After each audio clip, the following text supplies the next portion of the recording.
Hey, Kristian. Hey, Kristian, hey, how are you? I'm good. How are you? I'm doing well, thank you. How's your day so far, Kristian? What? How's your day so far? It's good. I've been in the studio almost all day, so yeah, I'm a bit tired. I started. What is it? I've been here for around 10 hours today, so Wow. yeah, I'm a bit tired. Love. Everything I good got with you? you. Yeah, Yep, everything good with you? all good, Kristian. So, Kristian, Nice. Yeah. your debut album, We Belong to the Stars, is to be out on September 16th. So, would Yep. you like to tell me a bit about the making of this album, the production, and the songwriting behind it? Oh, sorry, I can hear you really bad. Can you please repeat it again?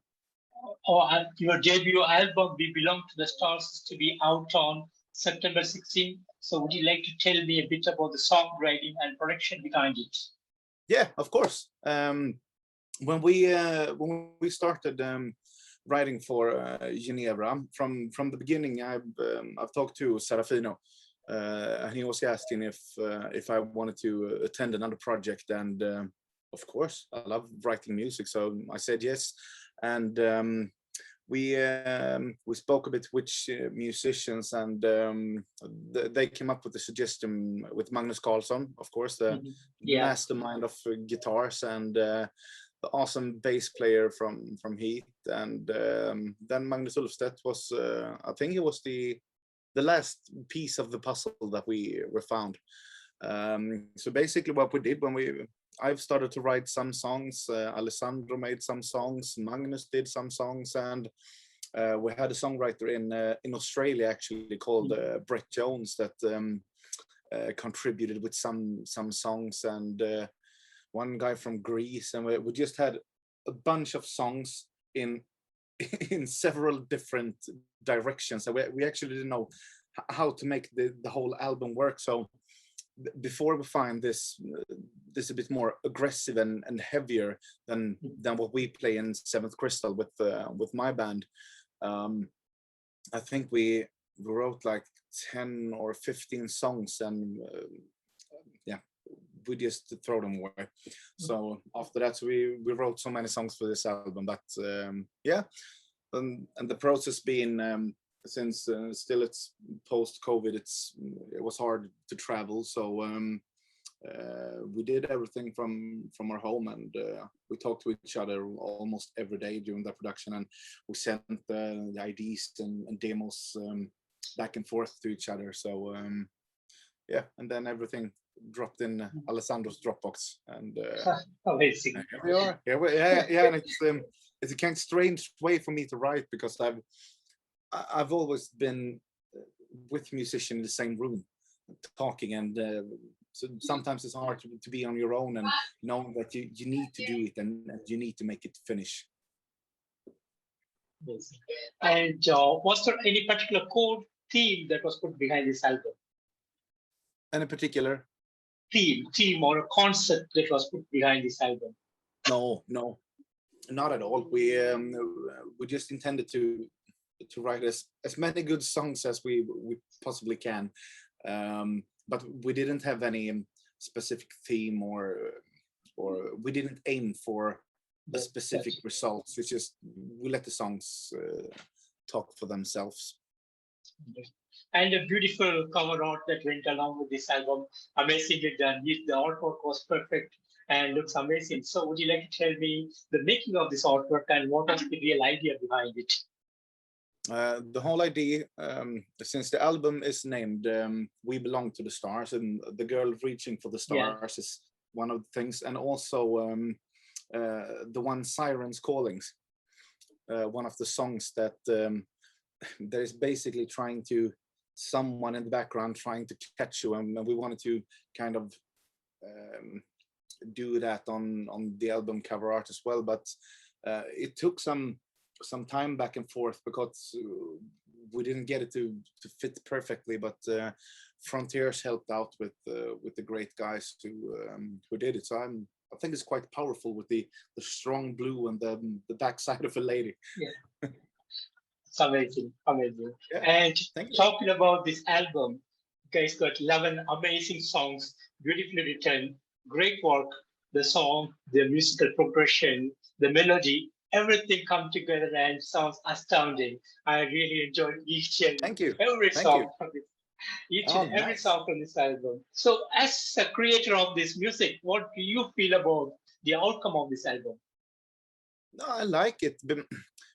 Usually when I write music, since I've started with the Seventh Crystal and we released that album, me and Serafino talked, and it was so important that we didn't do the same thing with this album. And basically, I love pop music, so it's hard for me to to not know those poppy top lines on the songs. I can't help myself. It's just Max Martin, Adam Lambert, and guys like that. It's just stuck on me. And that is a heavy influence on this album. But I think the outcome became really great. Yes. And any particular plans on September 16 on the day of the release? No, I'm actually going away to Turkey the next day, so I'll probably be packing my bags because me and my girlfriend is taking a trip to Turkey, and Wonderful. so good to have vacation this summer. So we said, well, let's go another week. Amazing. Yeah, and we're the band is located. I'm in Gothenburg on the west coast in Sweden. Magnus and Jimmy are located on the east coast in Stockholm, and Magnus is in Malmö. So it would be hard for us to kind of meet on a Friday. And I actually think H.E.A.T is out playing now on I think in Australia. But of course, it will be a good beer when the album is out on the evening. That's just the fact. Amazing. Amazing. And each of you guys are working on different bands. So is there a possibility of the band performing live for the fans? With Ginevra? Yeah.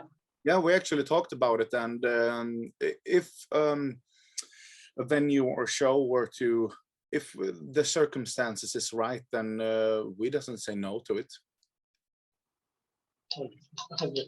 And we already had a request for 4 gigs in Italy, and the guy was writing to me on Instagram asking, "Can you guys come play 4 gigs here in Italy?" And I was like, "Oh, when is it? Oh, in 2 weeks." No, that's not possible. We need at least a few months ahead if we were to plan this. But yeah, if the opportunity comes up, we're definitely into it. Yeah. Amazing. And as a band, how do you look at the future of Ginevra? I think it looks good. There have been many good comments about the music, and I think basically the ones following the band is from everything that Magnus Karlsson did, and mainly from H.E.A.T fans, and of course what Magnus did.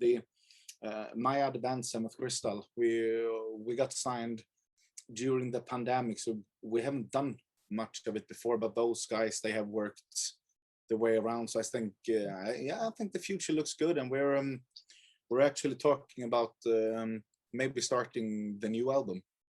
Wonderful. Yeah. And having Seventh Crystal and now Ginevra, do you think it would be easier for you to toggle between these 2 bands and work along on each of these 2 bands, to be honest? Can you repeat that, please? I was saying you are also working on Seventh Crystal, your original band, and do you have the time to work on both Ginevra as well as Seventh Crystal going forward?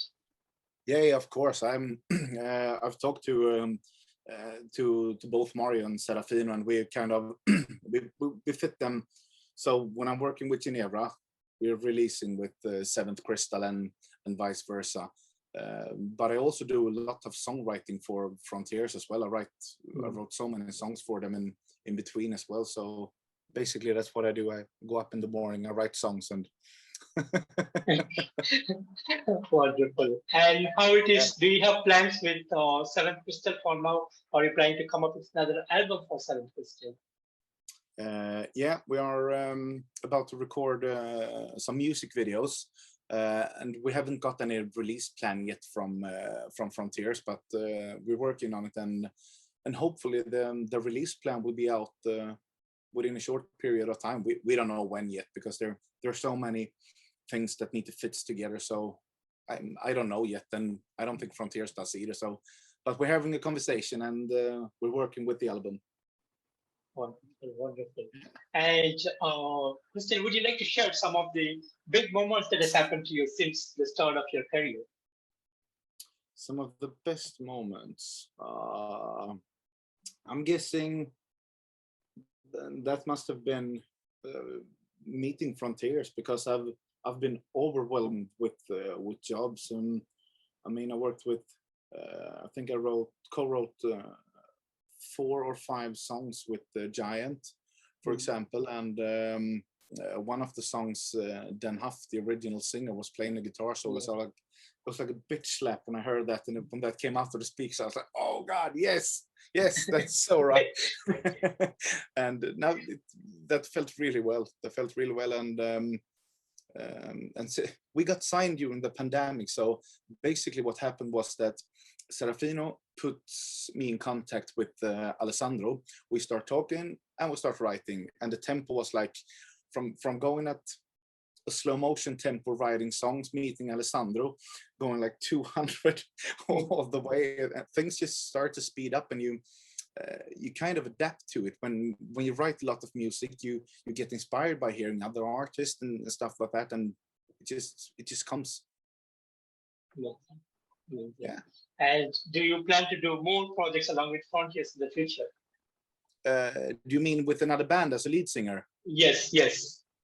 I don't know. I received that question a couple of times, but for now, I think it's enough with Seventh Crystal and Ginevra, actually. Yeah. So if they were to ask me today if I would sing as a lead singer in another band, the answer would be no. And Kristian, finally, what would be the message that you want to give to your fans around the world? Drink responsible. No, I'm just kidding. I don't know. Really feel the music, listen to it, and see if you can try to hear what we mean in the music, because all the songs mean something to us, and we had a blast doing this album, and I hope that reflects on the album, and I hope it will be received well in the US as well. Amazing. And Kristian, I want to thank you so much for giving me today this wonderful opportunity to have this great interview. And thank you so much for the upcoming amazing album, We Belong to the Stars. As I told you earlier, beautiful music, totally mind-blowing. Thanks for the amazing work. And I wish you and the entire band all success in the coming days, and hope to see you guys on the road real soon. Yeah, thank you. Thank you. Thank you. And you have a great day. Take care of yourself. Yeah, bye-bye. You too. Bye-bye. Bye. Goodbye.